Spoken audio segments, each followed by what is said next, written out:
नमस्कार दोस्तों, मैं आपका स्वागत करता हूं अपने इस चैनल पर। आज हम बात करने जा रहे हैं श्री राम जी के एक प्रिय भक्त की कहानी के बारे में।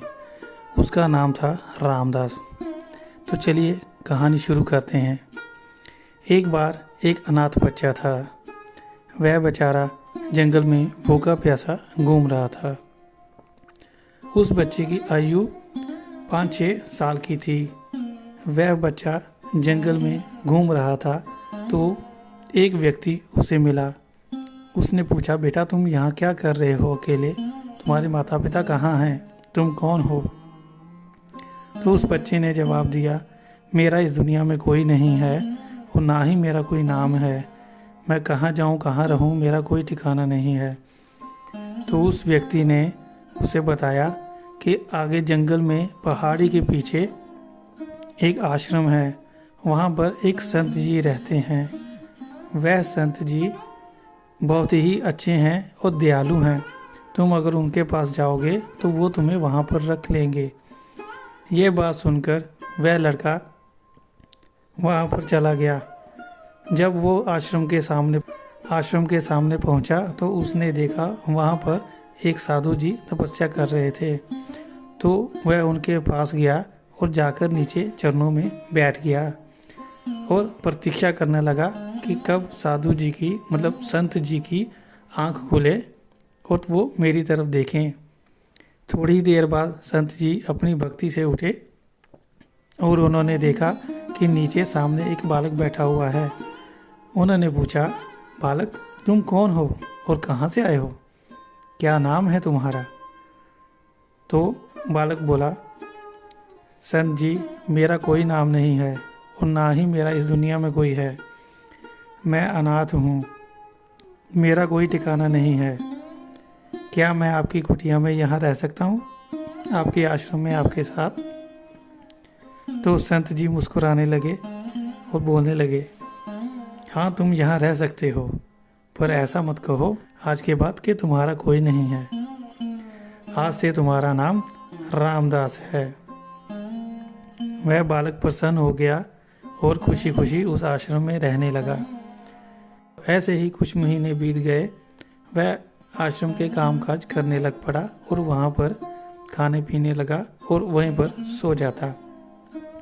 और संत जी वहाँ पर सब लोगों को ज्ञान देते, शिक्षा प्रदान करते। एक बार संत जी का मन किया कहीं यात्रा का, कि मैं यात्रा के लिए जा रहा हूँ प्रभु दर्शन के लिए। तो आश्रम में से कौन कौन मेरे साथ चलेगा? ये बात सुनकर सारे ही शिष्य बोलने लगे कि हम साथ में जाएंगे, हम साथ में जाएंगे। क्योंकि शिष्यों को पता था अगर हम यहाँ पर रहेंगे तो हमें आश्रम के काम करने पड़ेंगे। इस वजह से सारे शिष्य गुरु जी के साथ ही जाना चाहते थे। तभी रामदास बोला, संत जी मैं यहीं रहूँगा और आश्रम की साफ सफाई और देखरेख करूँगा। आप प्रभु की यात्रा के लिए जाएं। तो संत जी बहुत ही खुश हुए और उन्होंने कहा, तुम ये संभाल लोगे सारा? तो उन्होंने मुस्कुराते हुए बालक ने कहा, जी संत जी मैं संभाल लूँगा। फिर उन्होंने बोला, आश्रम की साफ सफाई तो ठीक है, लेकिन श्री राम जी की सेवा में कोई भी कमी नहीं रहनी चाहिए। तो बालक बोलने लगा कि श्री राम जी की मैं सेवा कैसे करूं, मुझे तो सेवा करनी आती नहीं है। तो उन्होंने बोला, मैं तुम्हें सेवा और उनकी पूजा के बारे में सब बता देता हूं। तभी संत जी उसे सामने आश्रम के सामने जो एक मंदिर बना हुआ था वो वहां पर गए। उन्होंने बालक को वहां पर मंदिर में बिठाया और बोला, देखो ये राम जी हैं, ये आज से तुम्हारे पिता हैं, ये सीता माता हैं, ये तुम्हारी आज से माता है, ये लक्ष्मण जी हैं, ये तुम्हारे चाचा हैं और ये बजरंगबली जी हैं, ये तुम्हारे बड़े भाई हैं। अब तुम्हें इन सब की इसी रिश्ते के हिसाब से सेवा और पूजा करनी है। इनको किसी भी तरह का कोई कष्ट नहीं होना चाहिए। आज से तुम्हारा इनके साथ एक नया रिश्ता है। वह बालक बहुत ही प्रसन्न हुआ और बोला, ठीक है गुरुजी। उसने संत की सारी बात सुनी, पूजा अर्चना कैसे करते हैं वो सुनी, राम जी को भोग कैसे लगाते हैं वो भी सब सुना और पूजा अर्चना करने के लिए तैयार हो गया। संत जी अपनी यात्रा पे चले गए तो रामदास सुबह सुबह उठा, सारा झाड़ू पोछा अच्छे से किया, उसके बाद खाना बनाया। फिर उसने वही खाना मंदिर में ले गया और राम जी, सीता माता, लक्ष्मण जी और बजरंगबली जी के सामने परोस दिया। सबके लिए अलग अलग पत्थर बिछाए और अलग अलग भोग दिया। अब वह मन ही मन सोच रहा था कि जब ये सब खाएंगे उसके बाद ही मैं खाना खाऊंगा।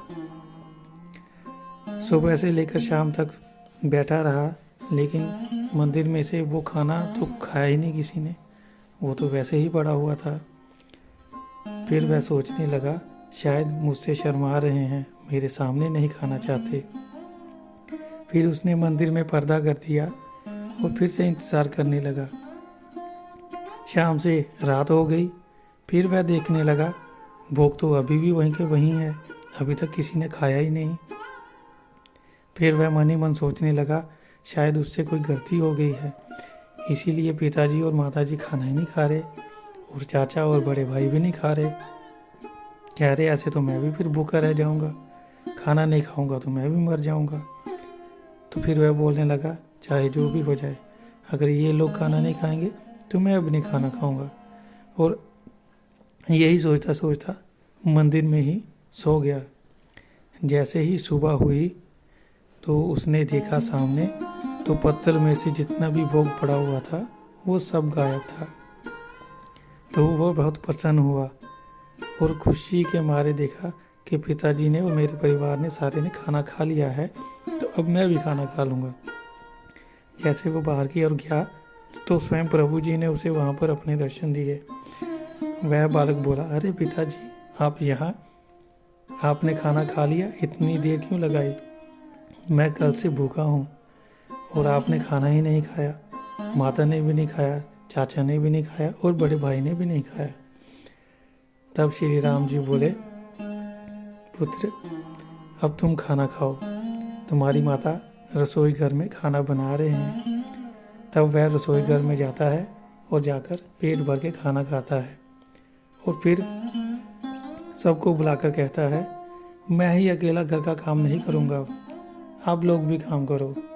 माता आप रसोई का सारा काम संभालें, चाचा आप आश्रम की सारी साफ सफाई करें, बड़े भैया आप जंगल से जाकर लकड़ी वगैरह लेके आएं और पिताजी आप घर पर रहकर पत्थर वगैरह बनाएं। मैं अकेला ही सारा काम नहीं करूँगा, आपसे मैं आराम करूँगा। तो राम जी बोले, ठीक है पुत्र, तुम जैसा चाहो। अब ऐसे ही चल रहा था। तो 2-3 दिन के बाद जब संत जी वापस आए तो उन्होंने देखा आश्रम शीशे की तरह चमक रहा था। उन्होंने आवाज़ लगाई, रामदास रामदास, लेकिन रामदास तो वहाँ पर सोया हुआ था। फिर वह अंदर की ओर गए तो उनको एक झलक श्री राम जी की और रसोई घर में सीता माता जी की दिखाई दी और वह जल्दी से रामदास रामदास चिल्लाने लगे और एकदम से रामदास भागा भागा आया और बोला, संत जी आप आ गए? तो उन्होंने कहा, तो संत जी ने कहा, रामदास तुम कहाँ थे और आश्रम में कौन था? उन्होंने बोला, आश्रम में? हाँ, यहाँ पर मैंने कोई देखा। तो रामदास बोलने लगा, कुछ नहीं संत जी, माता पिता हैं, वो काम कर रहे थे। तो उन्होंने बोला, माता पिता काम कर रहे थे, लेकिन वो तो मैंने मंदिर में ही रखे थे। कह रहा, हाँ आपको देखकर शर्मा गए होंगे और चले गए होंगे। फिर वह संत जी जल्दी से मंदिर की ओर गए और वहाँ पर देखा तो प्रभु जी वहीं पर मूर्तियों में ही थे और उनको याद आया कि जैसे ही उन्होंने एक एक झलक देखी उसके बाद वो वहाँ से गायब हो गए थे। फिर उन्होंने प्रभु जी के आगे माथा टेका और उनसे प्रार्थना की और रामदास से भी हृदय से लगा लिया और बोला, रामदास, तुम सच में प्रभु के भक्त हो। मैं उनके दर्शनों के लिए इतनी दूर तक यात्रा कर रहा हूँ और तुम तो घर बैठे ही उनके दर्शन कर रहे हो। तो दोस्तों, अगर आप सच्चे मन से किसी को भी पूजते हो तो भगवान जी आपको हमेशा ही दर्शन देते हैं। वो आपकी भक्ति से इतने प्रसन्न हो जाते हैं, विश्वश हो जाते हैं कि वह आपके जितने भी दुख दर्द होते हैं उन सबको दूर कर देते हैं। तो सच्चे मन से अपने प्रभु को याद करें, उनकी पूजा भक्ति करें। जय श्री राम।